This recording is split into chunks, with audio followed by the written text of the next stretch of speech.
On va maintenant s'intéresser au PEA. C'est une transition avec la première séquence consacrée à la bourse. Nombreux d'entre vous ont profité du confinement pour se remettre ou se mettre à l'investissement boursier. Et c'est le thème, bonjour Vincent, que l'on va voir ensemble. Parce qu'en effet, peut-être resituer le contexte, le PEA c'est une enveloppe intéressante quand on souhaite investir en action. Oui, tout à fait. Mais c'est une enveloppe dans laquelle on peut faire beaucoup de choses, se tromper notamment. Et en fait, j'ai mené une petite étude qu'on peut peut-être projeter à l'écran. On va voir le graphique. Mais juste avant sur le PEA, c'est quand même une enveloppe fiscale. C'est-à-dire que ce qu'il faut rappeler, c'est que quand on investit à travers cette enveloppe, on est exonéré d'impôts sur les plus-values. Voilà. Alors non seulement, effectivement, c'est une enveloppe qui est fiscalement attractive. Avant, les réformes de la loi Pacte et l'arrivée de la flat tax, c'était un peu plus compliqué. Aujourd'hui, en gros, avant 5 ans, on peut faire des retraits, mais on ferme le PEA de façon anticipée si on retire des sous avant 5 ans, mais on profite de la flat tax, donc à 30%.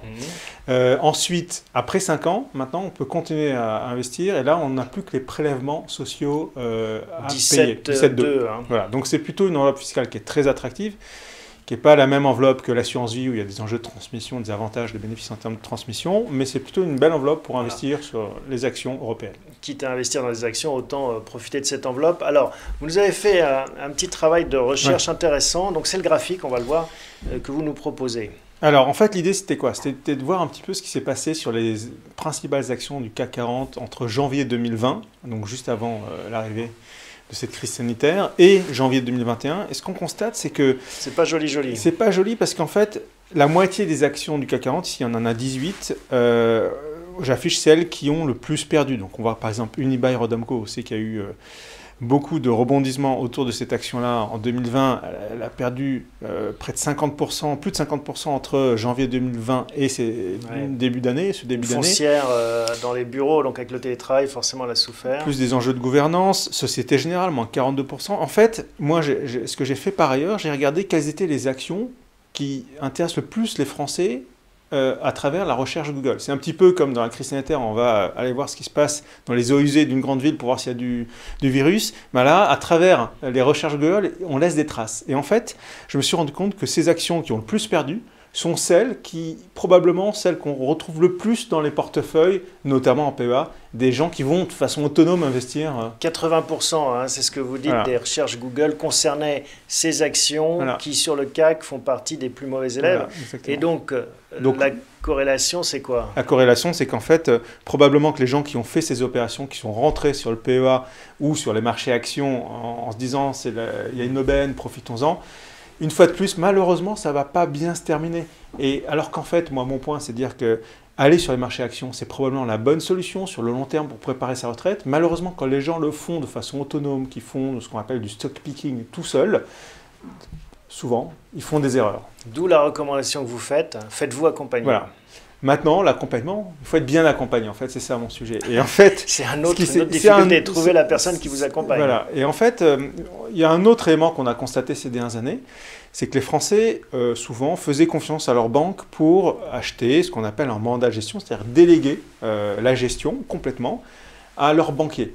Donc c'est pas nouveau ce que je suis en train de raconter là, c'est quelque chose qui existe depuis un certain temps. Mais ce qui est nouveau, c'est qu'en fait, depuis quelques temps maintenant, les Français se rendent compte que du côté de leur banque, ils ont des mandats de gestion. C'est-à-dire que c'est quoi le mandat de gestion? C'est le fait de déléguer complètement la gestion. On ne s'occupe pas des arbitrages, on ne s'occupe pas du choix des actions. Par contre, on adhère à une politique proposée par la banque ou une société de gestion. Si elle nous convient, on confie ce mandat-là, mais après, on s'occupe de plus rien du tout. Et le constat qui a été fait, c'est que d'abord, c'était cher. Les mandats de gestion étaient chers sur les marchés. On parle de combien? On parle de frais qui peuvent cumuler autour de 4,5-5% par an. Donc ce qui ampute beaucoup la performance. Ce qui ampute énormément la performance. Et souvent, en plus, c'était des fonds maison des banques. La performance en plus dans les banques était moins bonne parce qu'on n'a pas nécessairement les équipes qui sont vraiment dédiées à ça. Et donc aujourd'hui, ce qui arrive sur le marché, c'est ça la nouveauté, c'est qu'il y a des boutiques de gestion, des sociétés de gestion qui étaient plutôt connues pour justement proposer des fonds thématiques, des fonds dédiés, et elles savent très bien gérer ça, qui aujourd'hui ouvrent leur propre mandat de gestion. Comment ça marche concrètement? Je les appelle, imaginons que j'ai déjà un PEA dans ma banque classique, qu'est-ce que je dois faire? C'est très simple, vous avez un bulletin de transfert à remplir, vous adressez ce bulletin de transfert à des gens comme nous, et on va récupérer donc ce mandat de gestion, on va le confier d'une certaine manière. Par exemple, nous on a choisi de travailler avec la financière de l'Échiquier, qui est vraiment spécialisée dans le domaine, mais il y a d'autres sociétés de gestion qui le font, même si on ne les propose pas. Je pense à Dorval par exemple, Richelieu, la banque Richelieu le fait aussi.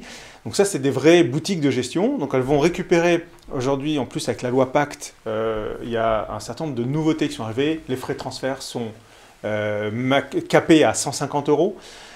Donc c'est très facile de transférer aujourd'hui un mandat de gestion. Par contre, lorsque vous allez sur des mandats de gestion de société de gestion, ce qui sera proposé probablement, généralement, c'est que vous allez rentrer dans vous allez devoir choisir des fonds, maison, et donc vous sortez votre ancien PEA, vous le clôturez. Si vous aviez des titres vifs, vous vendez tout, et ensuite... Voilà, parce que ça se fait à travers d'investissement via des fonds, c'est pas forcément du titre, non, c'est via des titres vifs. C'est via des fonds, ce qui permet une diversification et d'adhérer à la politique de gestion de la société. En termes de performance, ça peut donner quoi? On a des... En fait, là, par exemple, le mandat de gestion de la financière de l'Échiquier a une performance d'environ 6% sur les 5 dernières années. Performance annualisée de 6%, et ça inclut ces 6%-là les frais des fonds. Les frais de gestion des fonds, c'est-à-dire qu'en fait, il y a à peu près 2% de frais de gestion. Donc moitié moins que ce qu'on trouve dans une banque traditionnelle. Moitié moins, il n'y a pas de droit de garde en général quand vous passez par les petites boutiques de gestion qui vous proposent leur propre mandat, elles n'appliquent pas de droit de garde. Donc entre le fait qu'il n'y ait pas de droit de garde, qu'il n'y ait que les frais de gestion des fonds et des frais à l'entrée qui sont limités quand même, on arrive à être beaucoup plus compétitif que les mandats de gestion des banques. Donc avoir une meilleure performance à la fin. Meilleure performance, nette des frais, bien meilleure performance. Mais en fait, c'est surtout d'abord, il y a le moteur de performance qui est meilleur en général, et en plus les frais sont moindres. Donc au final, l'investisseur est vraiment gagnant. Comment est-ce qu'on choisit une société de gestion pour se faire accompagner justement? Parce qu'en fait, même s'il n'y a qu'un choix à faire, c'est un choix important. Oui, c'est un choix important, d'autant que les tickets d'entrée sont quand même, ça c'est un peu la limite, assez élevés. Minimum 50 000 €, il faut compter 50 000. C'est pas la peine d'y aller en dessous? Non, difficile parce que les sociétés de gestion qui vous proposent des mandats en dessous, elles n'ont pas vraiment les moyens de gérer des lignes inférieures. Donc je pense que c'est en dessous, il vaut mieux passer par l'assurance vie ou le plan épargne retraite. Faire soi-même, vu ce que j'ai démontré là, je pense que les expériences sont généralement pas très bonnes, mais j'irais plutôt sur les contrats d'assurance vie ou le plan épargne retraite. D'accord. Et donc alors les critères pour choisir? Donc les critères, c'est je pense que déjà, allez voir un peu quelle est l'histoire racontée par les sociétés de gestion, quelles sont les thématiques qu'elles mettent en avant. Aujourd'hui, on parle beaucoup de thématiques régulièrement dans cette émission, comme l'intelligence artificielle, comme par exemple l'ISR, l'investissement responsable. Quelles sont leurs approches sur ces thématiques-là? Est-ce qu'elles sont présentes sur ces thématiques? Quelles sont leurs performances globales en dehors du PEA? Après, je pense qu'il est important, c'est de voir aussi les reportings qui sont diffusés. Est-ce qu'elles communiquent régulièrement? Généralement, c'est au moins trimestriellement. Est-ce qu'il y a une communication qui est faite en direction des investisseurs finaux, des investisseurs? Regardez aussi si soit votre intermédiaire, soit la société propose un accès 7 jours sur 7, 24/24 au fonds géré. Bon, on va récapituler ça avec le tableau là, que vous nous avez apporté et qui va conclure finalement cette suggestion de passer par la gestion sous mandat. Alors, si on reprend les grandes idées... Donc déjà, la gestion sous mandat, c'est à mon avis pas en dessous de 50 000 €. Sinon, il y a la gestion libre. Là, c'est accessible avec quelques centaines d'euros, mais avec les risques qu'on connaît. L'univers d'investissement est propre à chaque société de gestion, mais on retrouve généralement des fonds thématiques, ce qu'on appelle des EPCEM, parfois aussi quelques solutions en titre vif, mais ce n'est pas en général ce qui est préconisé sur ces mandats de gestion. Quand on va sur un mandat de gestion, on a vraiment une équipe dédiée qui s'occupe en fait de vos avoirs et qui les gère sur plusieurs années.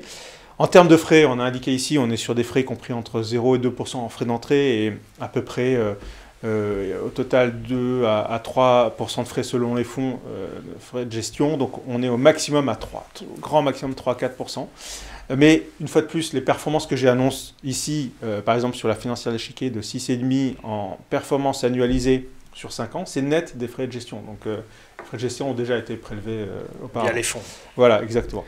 Puis on rappelle bien entendu que ce qu'on a évoqué tout à l'heure, la flat tax de 30% avant 5 ans et 17,2% de prélèvements sociaux après 5 ans. Ça, c'est l'intérêt en effet de l'enveloppe PEA. Merci Voilà. beaucoup Vincent Avec pour plaisir. ces explications. Et en effet, cette astuce de confier finalement son PEA sur lequel on peut être un peu déçu si on n'a pas le métier et l'expérience pour y aller seul, et le confier à des professionnels. À bientôt. On se retrouve le mois prochain pour un nouvel épisode.